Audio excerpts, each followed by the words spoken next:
Bugünkü verilişimizin ilk qonağı değerli şair Mirkamil Azadədir. Xoş gəlmisən Mirkamil. Xoş gördük, çox sağ ol dəvət üçün, verişinizə uğur arzulayıram. Ədir üçün, sənət adamları üçün belə bir şərait yaratdığına görə Milli Book Cafe'nin rəhbərliyinə təşəkkür edirəm. Uğur olsun. Minnətdaram. Elə verilişimizə sənin ilk yaradıcılığından başlamaq istəyərəm. İlk yazdığın şeiri xatırlayırsan, o şeiri yazan Mirkamil ilə indiki Mirkamil arasındakı ən böyük fərq səncə nədir? İlk yazdığım şeiri çətin xatırlayım.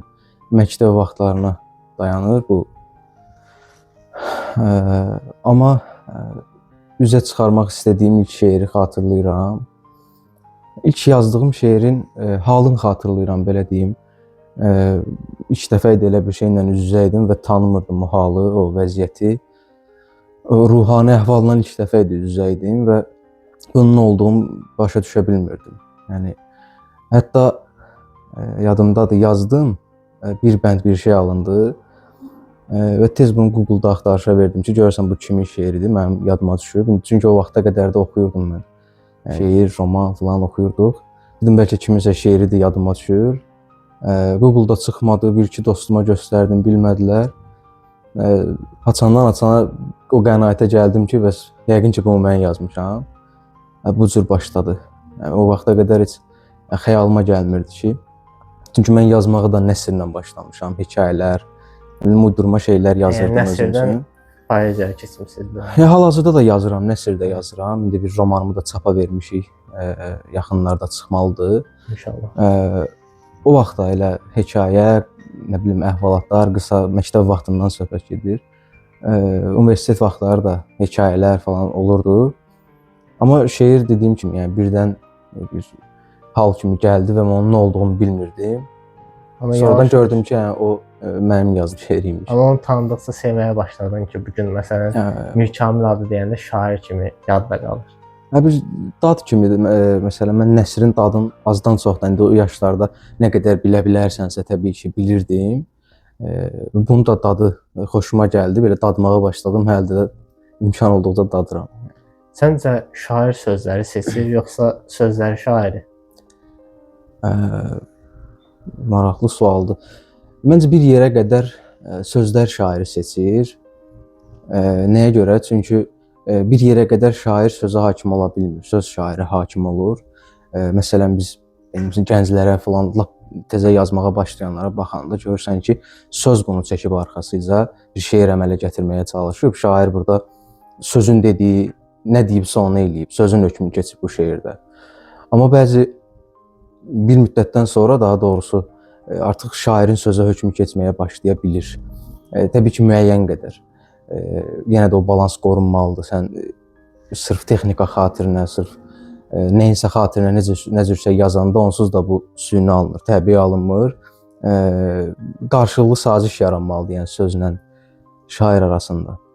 Yəni şair sözü ona hakim olandan sonra seçməyə başlaya bilir. İndi məsələn, belə bir misal çəkim sizə. Daha çox əruz yazanlarda bu şeyi rast gəlirəm. Məsələn, baxırsam, gənc bir şairdir və klassik dildə bir qəzəl yazır. Ola bilər bu onun üslubudur. Bu sözə hakim olandan sonra da onlar yazmağa davam edəcək. Amma yazmağa başlayanda bir təqlid dönəmi ki var. Hamıda olur o. Məsələn, təqlid də yəni özündən böyük şairlərin şeirinə oxşatmaq istəyirsən. O söz sənin leksikomun çox dar olur. Həmin şairlərin sözlərindən ibarət bir leksikonun olur və o sözlərdən ibarət bir şeir əmələ gətirirsən və bu daha doğrusu yəni hecada da var, sərbəstdə də var təqlid dönəmi. Yəni o dönəmlərdə biraz leksikomun dar olur deyə, ancaq o sözlər səni vadar edir ki, bir şeir əmələ gətirəsən. Amma bir müddət sonra sənin artıq mütaliə bazan, həyat müşahidən, yaşın, təcrübən artandan sonra artıq sən sözlə necə davranmalı olduğunu bilirsən və onu istədiyin formaya salırsan, istədiyin şeiri də yaza bilirsən. Təbii ki, qəlbinin və mənəviyyatının imkan verdiyi qədər. Düzdür, burada mən elə düşünürəm ki, insanın ruhu birinci hara gedirsə, yəni sözlər də onun arxasında gəlir. Yəni zaman keçdikcə artıq sən özün sözləri seçirsən, özün o sözlərə qiymət verirsən. Məsələn, acı bir dəniz sözünü götürüm. sadə söz kimi dəniz deyəndə hamımızın təsəvvürünə mavi dalğalar gəlirdi, amma poeziyada və yaxud da nəsrdə onu elə ifadə edə bilər ki, şair o insanın könlünə oxşasın, heç dəniz kimi yox, tamam başqa müqəddəs bir varlıq Ola bilər, təsəvvür bu edir. bir söz vardı, şeir sözün ən şık halıdır. Hə. Ən yaraşıqlı halıdır şeir sözün. Sən adi bir söz yaxşı ifadə deyil əslində, adi bir söz yoxdur, söz elə sözdür.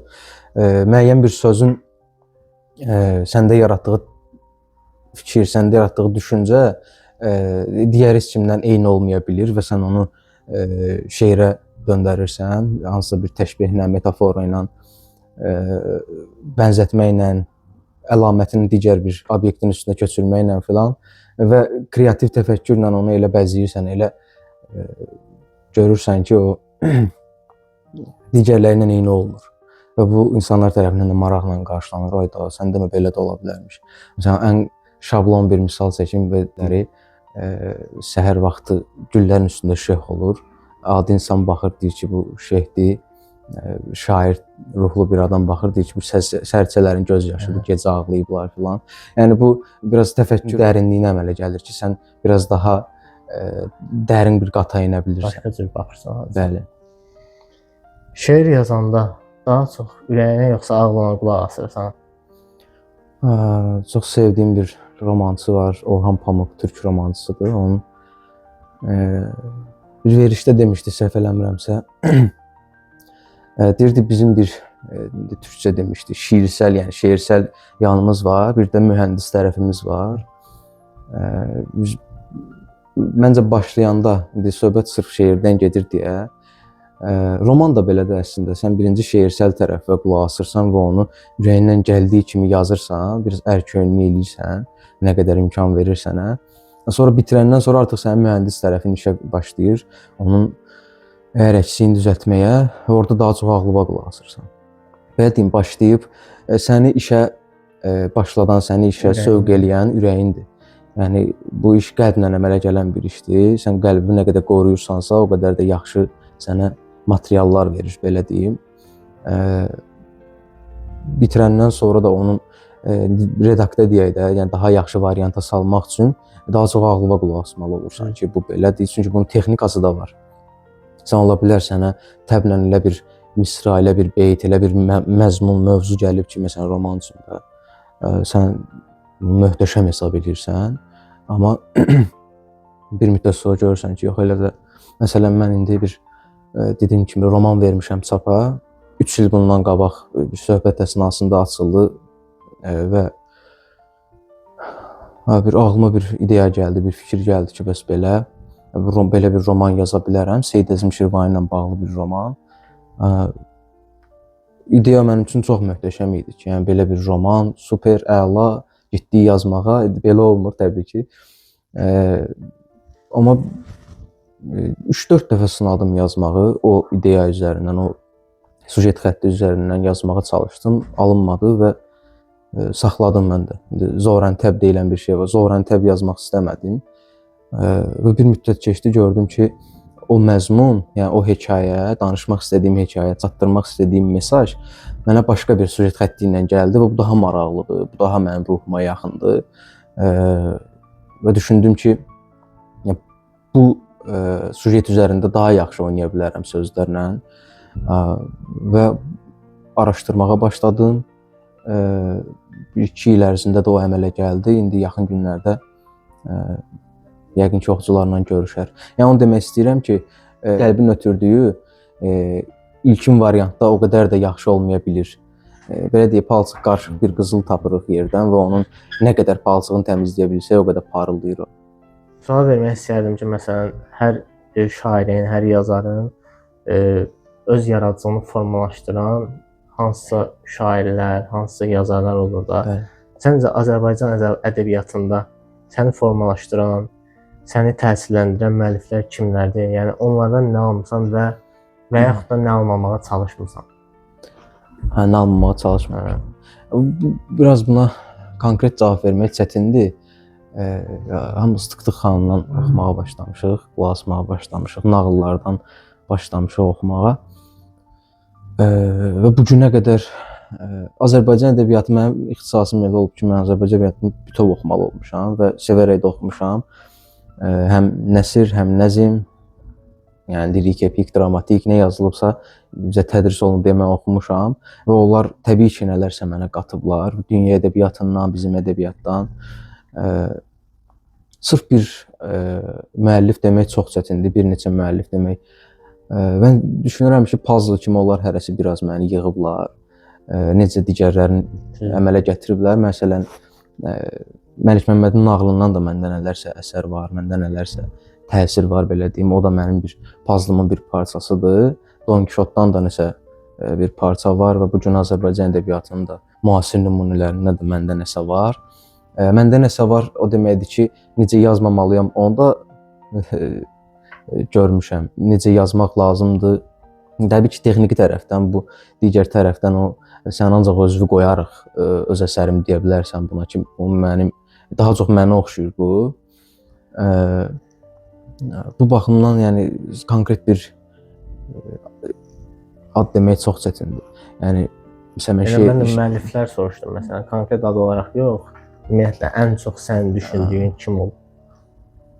Məktəb vaxtı yadıma gəlir, hər həftə Oqtay Eloğlunu oxuyurdum mən. Cəfər Cabbarlının bir dram əsəri var, Oqtay Eloğlu. Onu çox oxuyurdum. Məsələn, o mənə çox təsir edirdi.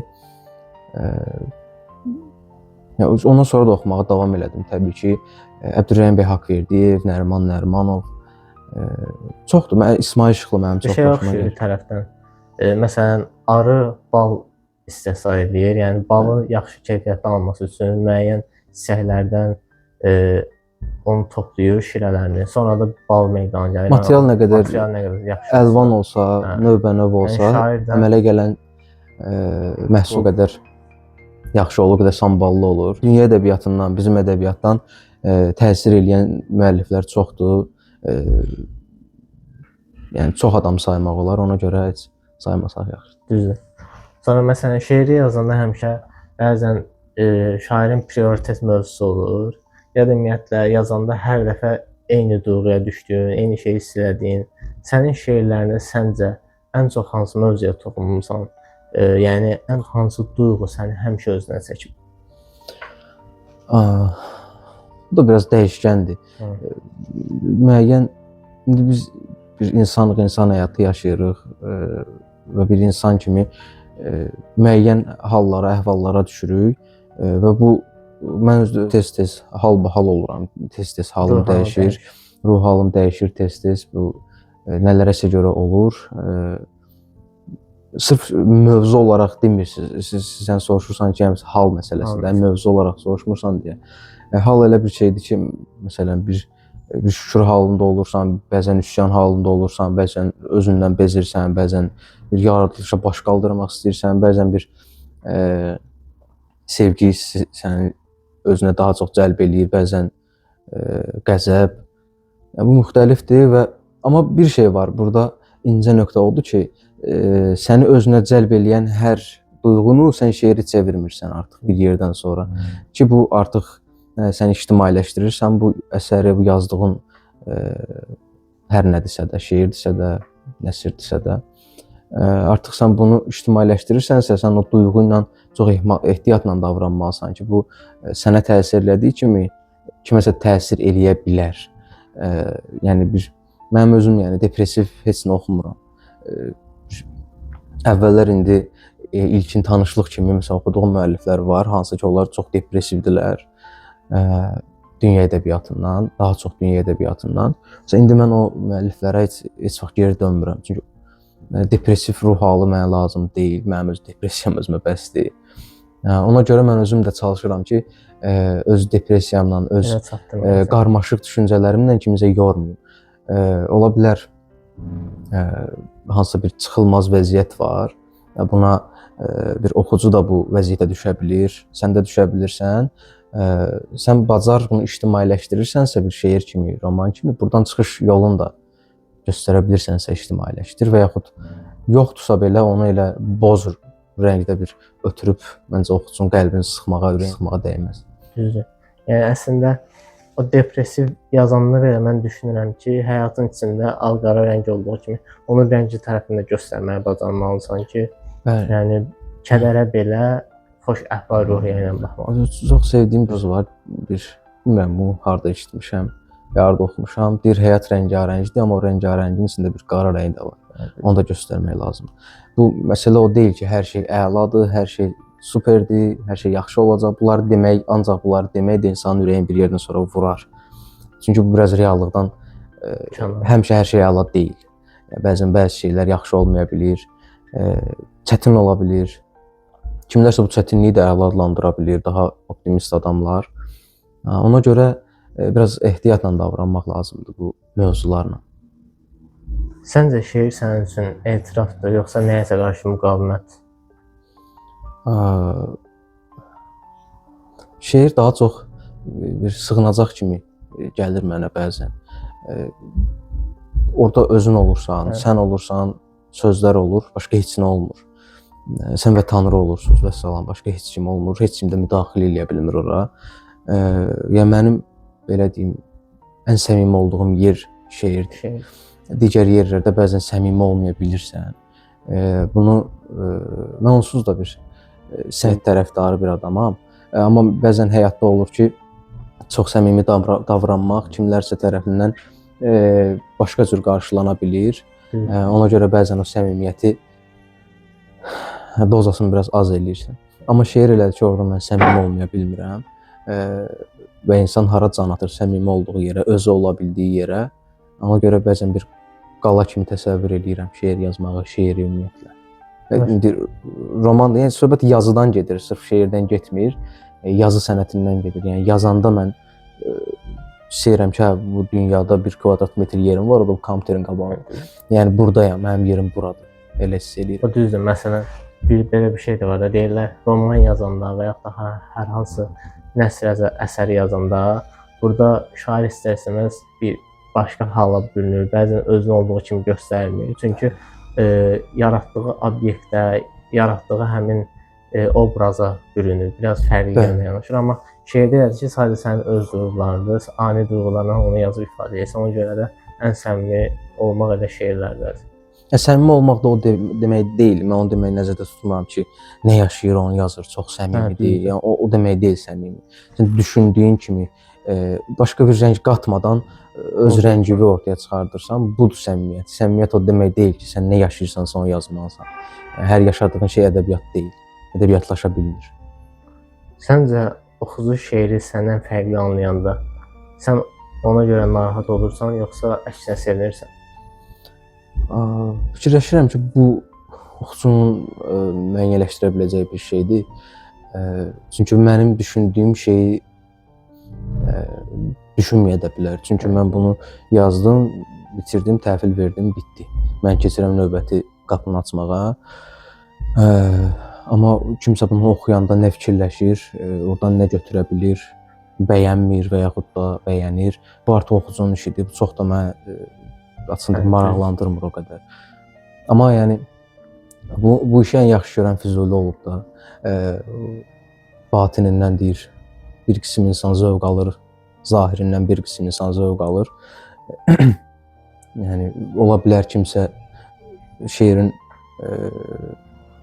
zahirindən baxır bir məna çıxardır, bəziləri daha dərinə gedir, dərindən bir məna çıxardır. Artıq o oxucunun müstəqil işidir. Məsələn, elə mövzular olur ki, insan onu yazmaq istəyir, amma yaza bilmir. Səndə də illərlə içində gəzdirdiyin, amma yaza bilmədiyin mövzu var. Var, bəli, var. Onu hətta ikinci roman kimi də düşünürəm. Ola bilər, ikinci olmaya da bilər, amma hətta birinci, indi bu çapa verdiyim roman yazı prosesində belə o fikir məni narahat edirdi. İstəyirdim artıq bitirim onu yazım, o qədər. Çünki onun hər şeyi hazırdır, mən onun sujetində hazırlamışam. Sadəcə biraz axtarış, araşdırma işləri qalıb. Onu da bir il yarım, 2 il yəqin ki, mənə vaxt lazımdır ki, onu həll edeyim. Əslində elə birinci roman da elə idi, Seyid Əzim haqqında. Bayaq dediyim kimi 3-4 ilə dayanır onun mənim ürəyimdə yer eləməyi və onu da bir variantda yoxladım, çox yoxladım, alınmadı, bir saxladım mən də yazmağı. Biraz da depressiv olmuşdum o dönəmlərdə, çünki yaza bilməyəndə depressiv oluram. Amma axtardım, yenə də əl çəkmədim o zorlamadan, yəni təbii ki, həyatı axarına buraxaraq gözlədim ki, o haçan özü gələr, mən onda başlayaram işə və o çox gözlətmədi məni. 2 il gözlətdi, sağ olsun. 2 il yox, bir il yarım kimi gözlədim, yəni gördüm heç nə yoxdur və mən niyə yazım? Yaxşı alınmayacaq, boş alınacaq. Bu gəldi və bunun araşdırmaları filan çəkdi. İndi çapını gözləyirəm. Yəni olur elə, yəni içində illərlə gəzdirirsən və birdən bəzən heç fərqində də olmursan, hansısa mövzu sənin içində illərdir. Gəzib öz doğum anını gözləyir. Amma onu gözləyəndə də, yəni həqiqətən o mövzunu gözləməyə dəyər ki, sən həqiqətən istədiyin kimi bir şey əldə edə bilirsən sonunda. Bəli, o fikir sənə gəlib çatanda deyirsən ki, yaxşı ki gözləmişəm. Yaxşı ki bundan qabaqki variantlar məni aldatmayıb. Çünki zahirən mən iki variantın da sinopsisin yazıb dostlara danışanda zahirən birinci mövzunu bəyənənlər, birinci mövzunun yox, mövzu eyni idi. Birinci stilistikanı bəyənənlər daha çox olurdu. Amma sadəcə onun zahirini bəyənirdilər. Çünki orada bir fantastika var idi. Seyid Əzimlə bağlı romanda bir fantastika daha maraqlı gəlirdi insanlara. Amma bunu yazıb dostlara oxudandan sonra fikirlərini dəyişdilər ki, həqiqətən də bu variant daha yaxşıymış. Şair cəmiyyət qarşısında məsuliyyət daşıyır, yoxsa sadəcə öz həqiqətinə cavabdeh olur? Məncə bu hər insana şamildir. Hər insan cavabdehlik daşıyır, öhdəlik daşıyır. İnsan sosial varlıqdır və sən məndən, mən səndən yəni bir-birimizə qarşı məsuliyyət hissi ilə yaşamalıyıq. Necə də ki, cəmiyyətə eynən. Təkcə şair indi biraz ictimai sima ola bilir və bəzi fikirlər irəli sürə bilir, ictimai fikir sahibi olur filan. O da insandan insana dəyişir. Yəni individual bir şeydir. Yəni mən özümü heç vaxt o mövqedə görə bilmirəm ki, bəlkə də gələcəkdə ola bilər, amma indi hal-hazırda o mövqedə görmürəm bir ictimai fikir sahibi kimi. Yəni ictimai bir fikrim var, onu da bölüşürəm. Amma bu o demək deyil ki, bu qanundur, bu nədir. Sadəcə mən onu bir insan kimi bölüşürəm, heç bir şair və yazıcı kimliyinə yox, sadəcə bir insan kimi öz fikrim formalaşır və onu bölüşürəm. Amma gələcəkdə necə olacaq, onu indidən bilə bilmərəm. Bugünkü gənc şairlərin ən böyük problemi nə olur? Oxumamaq, tələsmək, yoxsa ümumiyyətlə öz səsini tapmamaq? Oxumamaq deməzdim, çünki bu işlə marağı olan insanlar az-çox elə oxuyurlar. İndi az oxuyur, çox oxuyur, amma hərəsi biraz oxuyurlar. Bəziləri çox oxuyur, bəziləri az oxuyur da, belə deyək. Amma düzgün oxumamaq məsələsi var ki, insan düzgün qidalanmalıdır. İdmana gedirsən, düzgün məşq eləyirsən, amma düzgün qidalanmaq sənin üçün idmandan daha vacib bir şeydir. Yəni icra prosesindən daha çox lazımlı olan şey sənin hazırlıq mərhələndir, belə deyim. Ona görə oxumaq yazıya qədər olan proseslərin içində ən mühimidir. Çünki mütaliən olmasa sən yazdığın, demirəm yaxşı olmayacaq, demirəm belə sambalı olmayacaq, amma bir mütaliəli adamın yazdığı ilə səninkinin arasında xeyli fərq olacaq. Çox fərq görsənəcək orada. Ona görə də birinci növbədə əgər varsa elə bir problem, çünki yəqin ki də var, çünki mən özüm də tezə yazmağa başlayanda məndə bir hardasa boşluq hiss eləyirdim özüm və hansı mövzu ilə bağlıdırsa bu boşluq, ona uyğun mütaliə eləyirdim. Yəni varsa belə bir problem oxumamaqdan yox, düzgün oxumamaqdan irəli gələ bilər. Növbəti kateqoriyalar yadımdan çıxdı. Tələsmək, yoxsa öz səsini tapmamaq? Bunlar əslində biraz xarakter məsələsidir. Öz səsini tapmamaq daha çoxdur xarakter məsələsidir. İndi ona qayıdarıq. Tələsmək, kəşf olunmağa tələsmək ola bilər. Necə məsələn şeir. İndi bu çox normal haldır. Bu həmişə şöhrətpərəstlik demək olmaz buna. Amma bir kəşf olunmaq Həvəslənmək. istəyi var hər gənc qələm adamında, belə deyək ki, bu yazdığımı oxusunlar, fikir bildirsinlər ən azından. Bundan müstəqil olan adamlar da var, hansı ki, çox da yəni fikirləşmirlər ki, ay mən bunu təklikdə yazdığım bir şey insanlara necə təsir eləyəcək, bunu necə qiymət verəcəklər filan. Heç çox marağında olmayan adamlar da var, amma əksərən bu daha çox belədir, kəşf olunmaq istəyi və yaxud oxunmaq istəyi. Yəni bu da çox da qeyri-normal bir, qeyri-adi bir iş deyil yəni. Öz səsini tapmamaqda biraz mən dediyim kimi psixoloji və psixoloji məsələdir, yəni xarakter məsələsidir. O insanlar həyatda da fikir versən, onlar ancaq kiminsə səsini təqlid eləyirlər, öz səsləri yoxdur. Yəni bunu sevinərək demirəm təbii ki. Yəni öz səslərinin axtarışındadırlarmı deyim və yaxud yəni psixoloji cəhətdən bir xarakter zəifliyimi deyim, nə deyim, təqlid eləmək, yəni bir müddətdən sonra artıq təqlidi buraxmalısan, yəni özünü qoymalısan ki, bu şeir də yaxşı alınsın. Hər şairin öz sehr sözləri olur. Bəziləri üçün gecə, bəziləri üçün külək, bəziləri üçün başqa bir söz. Səncə sənin sehr sözün hansıdır? Yəni hansı öz sənin şeirində ən çox təkrarlanır və niyə məhz o? Numaralı suallarla gəlmişsən. Hansı söz təkrarlanır? Onu dəqiq bilə bilmirəm. Məsələn, Yahya Kemal Bayatlılar məsələn tez-tez məhdab sözünə, ufuq sözünə, türkcə üfüq sözünə rast gəlirik. Olur belə, yəni kimsə hansısa sözdən xoş gəlir, tez-tez işlədir o sözü. Onu mən özüm yəni bilmirəm. Bəlkə Yahya Kemal da özü bilməzdi, biz bilirik. Tez-tez dilimə gəlir, bəlkə də işlədirəm və yaxud məsələn gecə deyirsən, külək deyirsən. İndi məndə onlar deyil yəqin ki, amma məsələn dəniz sözü və yaxud hansısa bir söz də, yəni bunlar misaldır sadəcə. Hansısa sözdürsə də onun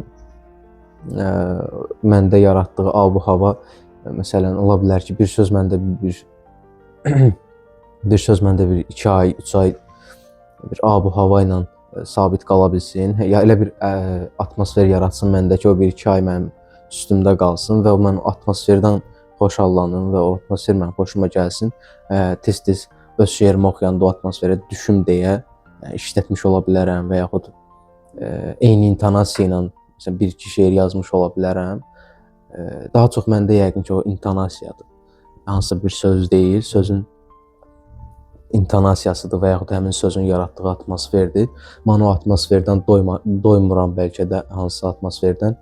Məsələn, son bir şeir yazmışdım gəmilərlə bağlı. Hələ də məsələn elə bir şeir yazmaq istəyirəm. Yəni doymamışam. Nə olur elə. Sırf o mövzu olmaya da bilər, amma o dadda yenə şeir yazmaq istəyirəm. Ola bilər mən onun aludəçisiyəm məsələn. Amma hansısa söz sırf məsələn dəniz sözü yenə işlədim, tez-tez işlədim. Elə bir şeyim yoxdur, düşüncəm yoxdur. Elə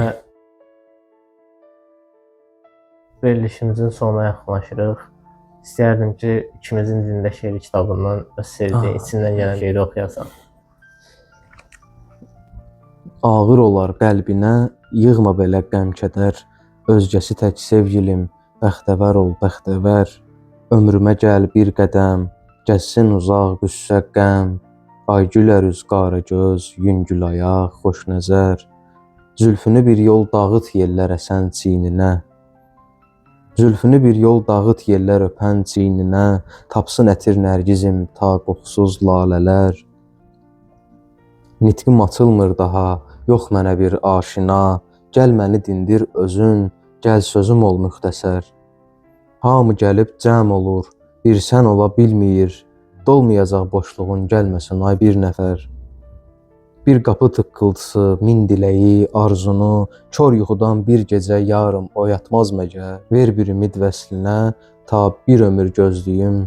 Mən çox əzab çəkmişəm, səbr edərəm bir təhər. Xəstə siracı düşüb yollara yar deyir. Hey yolunu gözləyir, gözləyir axşam səhər. Belə. Gözəl. Yəni həqiqətən bu əlimizdə yazmışsan da bunu. O ritmə düşmək falan insana bir başqa cür ruhunu oxşuyur ki, nəinki heca vəznindəki şeirlər. İndi elə mən də öz kitabımdan şeir oxuyum. Mən də heyza vəznində bir şeir oxuyum. Sənə yaraşmırdı məni buraxmaq, fevralın qarışıq havalarında. Bizim yaşamadı nakam eşqimiz, anamın bitməyən dualarında. Başıma yağış da, qar da yağmadı. Göylər də özünü sıxdı elə bil. Sanki bilmədiyim dərsin bileti mənim taleyimə sıxdı elə bil. Nə udduq, nə aldıq bir-birimizdən? Yoxsa sınaqdımı, yoxsa dərddimi? Kölgəni dünyamdan çəkəndən bəri əsən küləklərim biraz sərtdimi? Bir ağac qoymadı saat qalsın, sənin yoxluğunun rüzgarları. Məzlunun olduğu səhraya getdi. Mənim xəyalımın karivanları, mənim xəyalımın karivanları. Gözəl. Əlasın. Verilişimizin sonuna gəldik. Bugün burada qonağım olduğun üçün sənə xüsusi təşəkkür edirəm. Dəvətimi Çox qırmadın, sağ ol. gəldiyin üçün. Mən təşəkkür edirəm dəvət üçün. Ümid edirəm verilişin uğurlu olar. Biz də baxıb sevinərik, İnşallah. izləyərik inşallah. Növbəti bölümlərdə görüşənədək. Sağ ol.